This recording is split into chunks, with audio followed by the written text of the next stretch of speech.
Hey guys, how are you doing today? So by now, you've probably seen a couple of videos on the YouTubes regarding a time jump in Cobra Kai Season 3 being leaked. This is all from an interview with Collider, and if you're familiar with my Star Wars Theory channel, you know I do Rule of Two every Monday at 5 o'clock Pacific Standard Time, where I talk about Star Wars with my co-host, Mark Fernandez.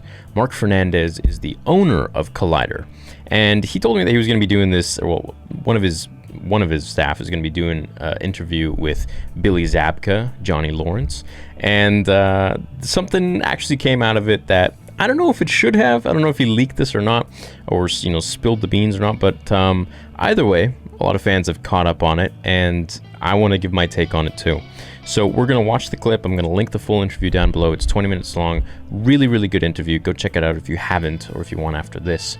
And we can watch that segment. It's around the 14-minute mark, and then we can talk about it as well. To describe him. Mercy, yeah. I imagine you can't say anything about season 3, but just to attempt to get a couple of teases here, where do you think Johnny's head is at the very beginning of the season? Is he kind of, I guess back to rock bottom? Well, how do I do this without giving it away? Well, you saw where he was on the beach. I can tell you where I felt at the end of last season. That's really would be best, and that is how painful it was, really viscerally how painful it was to hand the keys over to Kreese and to see Miguel in the hospital, and there was this hopelessness, and there was no season 3 script. I didn't know where it was going to go, so the dead end was right there, and throwing the bottle against the car. So I kind of came into season 3 at that point. I think Johnny's growing, and we want to, but he's definitely going to have some downs and some ups, and some downs and some ups and some sideways, and so I guess that's so. He wasn't doing too well at the end of season 2, and picks up a little bit later in time after season 2. Season 3 does so. We're going to meet the result of what those events would do to someone like Johnny Lawrence in the beginning of season 3. You are very good at Okay, so there it is. What's this time jump? Is it days, weeks? Weeks? What's weeks? How many weeks is weeks? Months? Is it years? I doubt it's going to be years. I doubt it's even going to be, well, actually, it's probably going to be months, to be honest here. But this is pretty interesting, and for a lot of reasons. Now, while a lot of people might be saying that, okay, we're going to start Cobra Kai Season 3, 6 months after episode or Season 2, which is very possible, what if we actually start off right when Season 2 ends, but we're only covering someone else's story? So we're only covering what's going on with Daniel, and this whole time you're kind of hooked on obviously watching through because of what's going on, but maybe for more casual fans, it keeps them very, very hooked on the show because they want to know, okay, when am I going to see Johnny? What's going on with Johnny? Maybe we get little glimmers of Johnny throughout the whole Okinawa season, so to speak, the few episodes, however many it's going to be. Normally there are 10 episodes per season. I think maybe we'll get 4 or 5 in Okinawa at the most, and then we'll go back to LA. But in this time, I could see them just completely focusing on Okinawa and Daniel, because that's probably going to be extremely interesting with what we learned with Miyagi-Do and everything to do with Chozen, what he's been up to this whole time, his relationship with Daniel, and Daniel finding balance, and maybe even Kumiko. It'll keep a lot of people just kind of salivating, waiting for Johnny's story and hoping that it comes along any minute now. So maybe it's going to pick up right where we left off in season 2. Daniel's like, okay, you know what? I'm really lost. Amanda, I got to go to Okinawa. And I don't think it's going to be a family trip, but I think he's going to go and just find some balance on his own. And in this time, we're all wondering what Johnny's up to. And then eventually when he goes back to LA, we pick up with Johnny's story and we see what he's been up to in this time. Or vice versa. It's possible. Something like that. Or we just get a complete jump in time, 5 months into season 3, right off the bat, after season 2.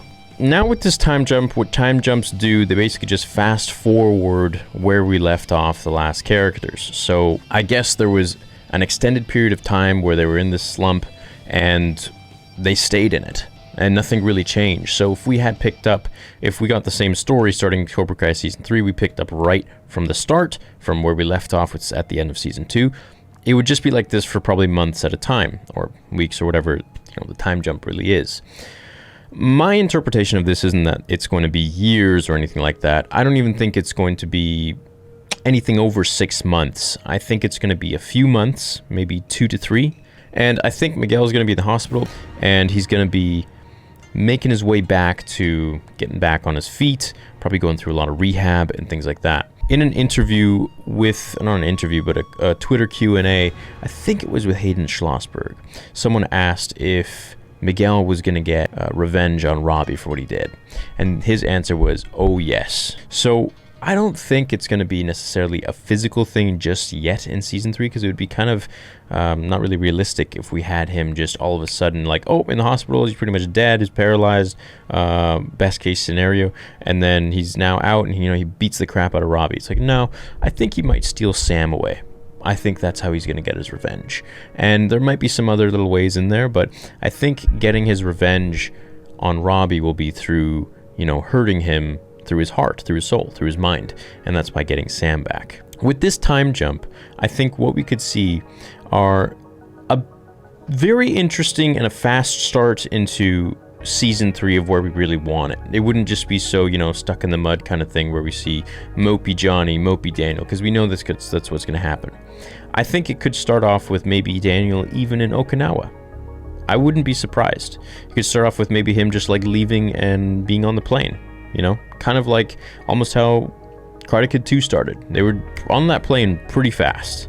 So we could get a few episodes, maybe 3-4 episodes of him in Okinawa with Chozen, and then Johnny could, if he doesn't go with him, which is a theory that I have, that Daniel could actually see Johnny in distress and be like, okay, you're a drunken mess, you've gone back to your old ways, let me take you to find balance, and we can go from there. Which would be kind of a culture shock for Johnny. I don't know how he would handle that. And if he does that, it's pretty much going to be Daniel and Johnny teaming up. I don't think that's going to happen. I don't think he's going to go to Okinawa. It would be cool, but I don't think it's going to happen. You know what would be really interesting is if he came into contact with Terry Silver, who promised him and swooned him to open some dojos of his own and said, hey, I'll pay for it. If he tricked him, ended up opening a bunch of dojos for Johnny, or one dojo, and the whole time it's of course Terry Silver just playing both sides, kind of like Palpatine did in the war. Time jumps are very simple and they're very effective. I think we're going to hit the ground running with Cobra Kai Season 3, so I'm very excited for this time jump, whether it's, a week or it's 2 months, or I think a year is maybe a little bit too long, too much. But in that 6 months, let's say, if the time jump is the maximum that I'd really want it to be, because then you just miss too much. We can get a lot of good flashbacks and quick little bits and scenes of things that we may have missed that would make things interesting and keep us caught up to where we're at now in Cobra Kai Season 3. So that's what I think of the time jump thing. This is my 2 cents on it.